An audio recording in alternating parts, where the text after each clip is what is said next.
Olá, turma! Essa semana vamos falar sobre paradigmas de programação. Mas o que é um paradigma de programação? Paradigma nada mais é do que uma técnica de se programar ou a maneira de pensar sobre a programação. É a visão que você tem sobre um programa, de como estruturar aquela solução em termos de dados e funções. Nós vimos que uma linguagem de programação consiste em palavras, símbolos, regras para escrever esses programas. Mas também as linguagens de programação, elas foram concebidas para implementar um determinado paradigma. Então vai depender da linguagem, do propósito da linguagem. Por isso que existem tantas linguagens. Cada uma delas tem o seu paradigma de programação, ou seja, a forma de implementar um programa, a forma de abstrair uma solução, de implementar essa solução seguindo o paradigma daquela linguagem. Então, o paradigma imperativo, o orientado a objeto e a programação funcional são os mais comuns. Eu destaquei aqui os três para vocês entenderem bem a ideia de paradigma, mas existem outros, certo? No imperativo, um programa é visto como uma coleção de instruções e procedimentos que afetam dados, né? Ou seja, as variáveis. Então a gente trata os dados, nós armazenamos nossos dados nas variáveis, né? E o programa tem uma sequência de instruções que vai manipular esses dados. Na orientada a objeto, o programa é visto como uma coleção de classes, certo? Que interagem através de objetos dessa classe. Então eu não tenho mais a ideia de dados e instruções separadas, né? Eu tenho um agrupamento de tudo isso numa coleção, né, que a gente chama de classe. E na programação funcional, um programa é visto como uma coleção de funções matemáticas. Aqui alguns exemplos de linguagem de programação destacadas aqui por paradigma. No paradigma imperativo, também chamado de estruturado ou procedural, nós temos como, por exemplo, a linguagem Pascal, Fortran, Basic, COBOL e C. No paradigma orientado a objeto, nós temos Python, Smalltalk, C++ e Java. Já na programação funcional, nós temos Haskell, Lisp e a linguagem ME. Mas por que existem tantos paradigmas, né? O que força a mudança de um paradigma, por exemplo, de estruturado para o paradigma orientado a objeto? Surge a partir dos problemas encontrados em um paradigma, certo? Então você está programando e você chega num determinado momento que você tem algum problema com aquela implementação, seja de segurança, seja de mesmo reutilização, abstração, e aí você surge a necessidade de se implementar isso, né, em outro paradigma, né? Por exemplo, a mudança da linguagem C para o C++, né? A linguagem C, ela não era orientada a objeto, né? Então a linguagem C, ela passou a ser orientada a objeto com a mudança de paradigma que existiu na linguagem, né? Que é o C++. Ele possui muito da sintaxe do C, que é estruturado, mas ele mudou o paradigma, né? O C++ ele dá suporte à orientação ao objeto. Vamos agora ver um exemplo aqui, um estudo de caso de uma conta. Meu problema seria modelar uma conta corrente. Eu tenho um problema para manipular contas correntes, em que eu faço a operação de crédito e débito nessa conta. E eu tenho que guardar as informações da conta de número, saldo e cliente. Então, a solução na programação imperativa é que os dados, como número, limite e saldo e o cliente, serão implementados em variáveis globais. As operações de calcular o crédito, calcular o débito, serão implementadas em funções, e temos que ter um código que manipula esses dados e invoca essas funções. Então aqui a nossa solução. Os nossos dados, número, saldo e o nome do cliente, os dados da conta, eles são armazenados aqui em variáveis globais. As operações são implementadas em funções. Então, eu tenho a função crédito e a função débito. A função crédito recebe um valor, certo? E aumenta o saldo daquele valor que foi creditado ou depositado. Na operação de débito, eu recebo um valor.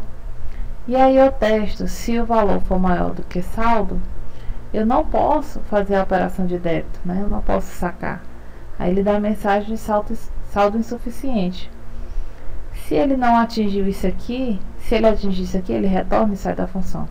Se ele não atingiu isso aqui, esse teste foi falso, ele pode fazer a operação do saque, né? Que diminui o valor do saldo. Além disso, nós temos aqui a aplicação. É a que vai testar, manipular, né, as operações na minha conta, certo?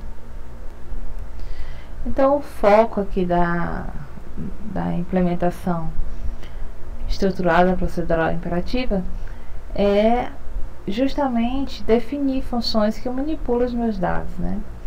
Mas o grande problema aqui que eu tenho nesse tipo de programação, nesse estilo de se programar, nessa forma de se programar, é que eu estou juntando aqui dados, operações e aplicação num só arquivo.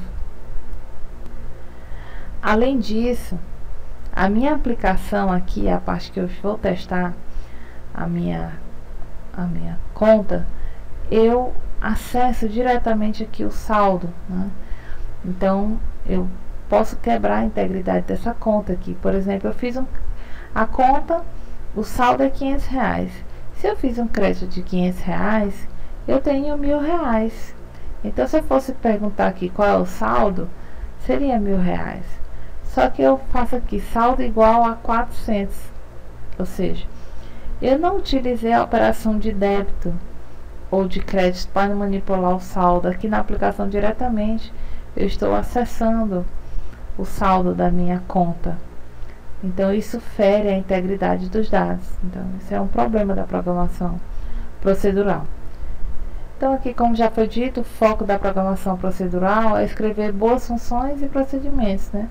Utilizar a implementação mais adequada com programas eficientes. No nosso exemplo, tudo isso era implementado no arquivo fonte apenas. Então, no único arquivo, eu tinha dados, funções, né?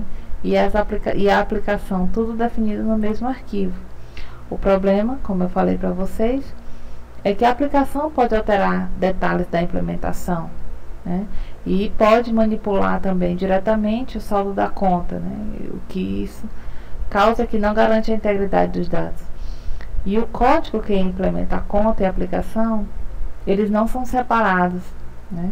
Então, eu não tenho muita flexibilidade na manutenção desse programa, né? Então, o programa feito dessa forma é muito difícil de se manter, porque eu não tenho aquele método de divisão e conquista, não tenho como atacar um problema diretamente em um determinado ponto, né? Eu tenho que olhar o programa como um todo para buscar um ponto de falha.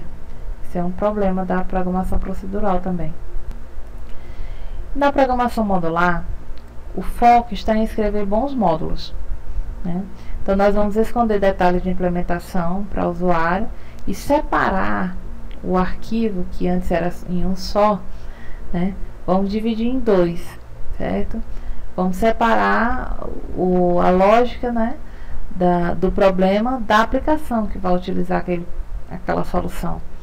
Então, no nosso exemplo, nós separamos em dois arquivos, né? Temos conta, que contém o módulo conta, e a aplicação que vai utilizar esse módulo conta. A vantagem de se modularizar é que a implementação do módulo pode ser alterada, né, no seu arquivo específico, sem alterar o código da aplicação. Então, fica mais fácil de manter e mais fácil também de corrigir erros, né?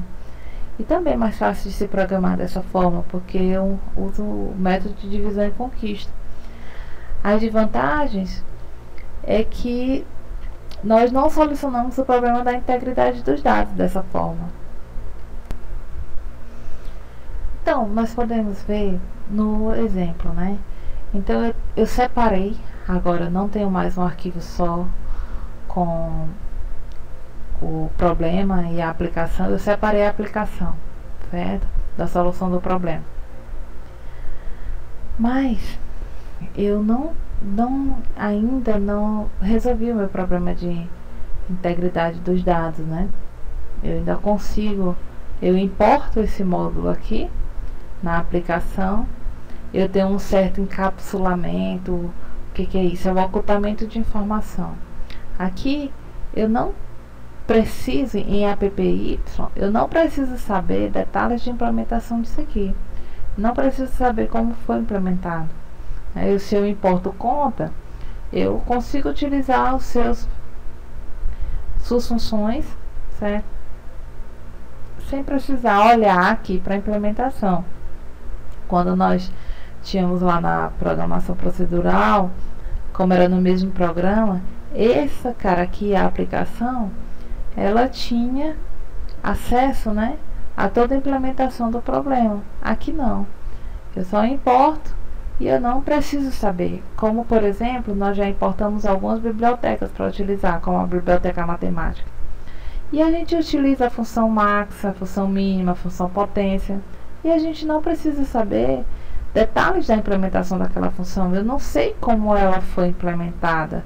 Eu não sei o código-fonte daquela função. Eu só sei como usar. Eu só preciso usar, certo? A ideia é mais ou menos essa. Outro problema que surge é se quisermos ter várias contas, né? Se a gente quisesse fazer uma coleção de contas, né? Como implementar isso? A gente poderia implementar com alguma estrutura de dados que nós vimos, né? Mas também não seria a maneira mais eficiente de fazer isso. Diante desses problemas, nós mudamos mais uma vez de paradigmas. Agora vamos tratar da programação orientada a objeto, né? Então o foco desse paradigma é escrever boas classes, ou seja, vou definir um tipo de dado. Nós costumamos dizer que a programação orientada a objeto, ela define um tipo abstrato de dado. O que quer dizer isso, um tipo abstrato de dados? É que é um tipo construído, ele não existe na linguagem, né? Não é como o tipo inteiro, o tipo float. É um tipo que o usuário ele vai definir o seu tipo, ele vai modelar aquele tipo específico, certo? Então, a classe ela é definida como um módulo. A gente, no módulo separado, define uma classe. E aí eu tenho aquilo que eu já expliquei para vocês de encapsulamento, certo? Ocultar os detalhes de implementação daquela classe com suas funções. Mas é possível ter várias instâncias da classe. Uma vez que eu defino aquele tipo, eu posso criar vários objetos daquele tipo, certo? Esse tipo definido pelo usuário. Por exemplo, na orientação a objeto, nós vamos modelar o problema através de uma classe conta, certo?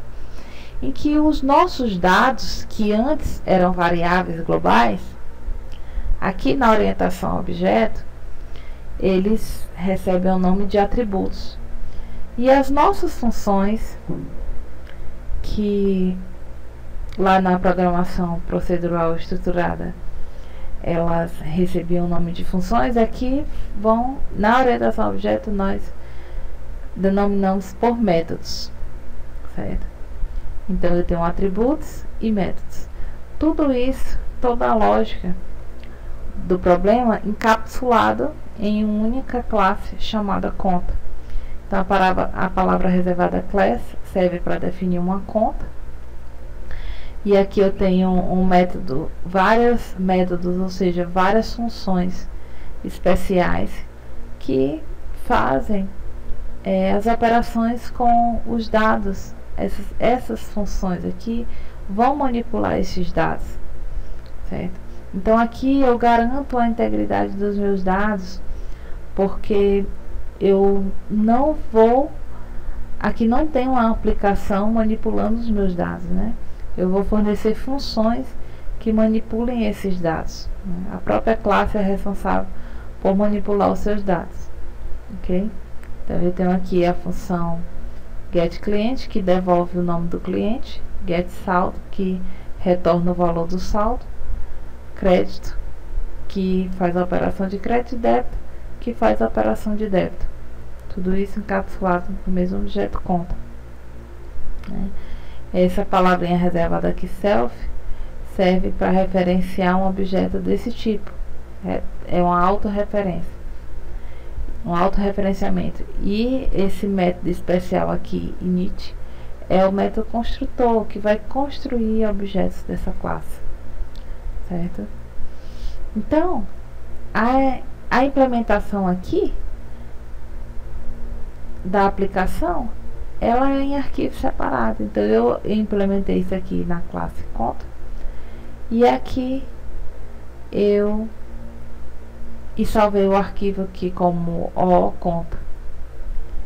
E aí, no programa teste conta, eu vou importar aquele módulo, né, importar a minha conta e utilizar. Aqui eu defini dois objetos do tipo conta, onde eu passo o número da conta e o dono da conta, o cliente, e faço a operação de crédito em uma e débito em outra. E aqui eu acesso através do operador ponto todas as funções, ou seja, todos os métodos daquela classe. E na programação orientada a objeto, nós incorporamos o encapsulamento, o ocultamento de informações, né? Nós protegemos mais os dados, e também temos outros conceitos, o conceito de herança, né? Que você pode estender aquela classe, generalizar aquela classe e utilizar uma reutilização de código, né? Que a tendência hoje é você reutilizar código. Então, para o nosso exemplo de conta, se nós quiséssemos definir conta poupança ou conta corrente, são dois tipos de conta. Então, nós iríamos utilizar o conceito de herança e reutilizar o código da conta que já havia sido definida. E outros exemplos, né? Por exemplo, sistema bancário, contas, clientes, agências, tudo isso vira objetos, tudo isso vira. Temos que definir classes desses objetos. No sistema acadêmico, temos alunos, professores.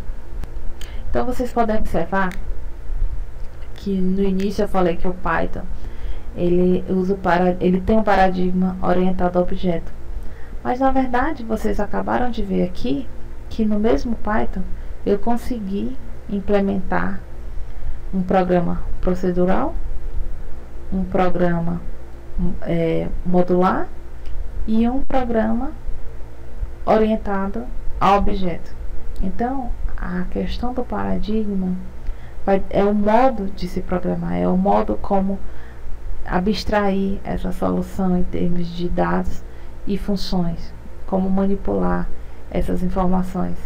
Então, a mesma linguagem, ela pode ser multiparadigma, depende da forma que você vai programar, da forma que você vai implementar a sua solução, ok? Então, era isso, gente. Boa semana, até a próxima aula, e qualquer dúvida, me mande um e-mail.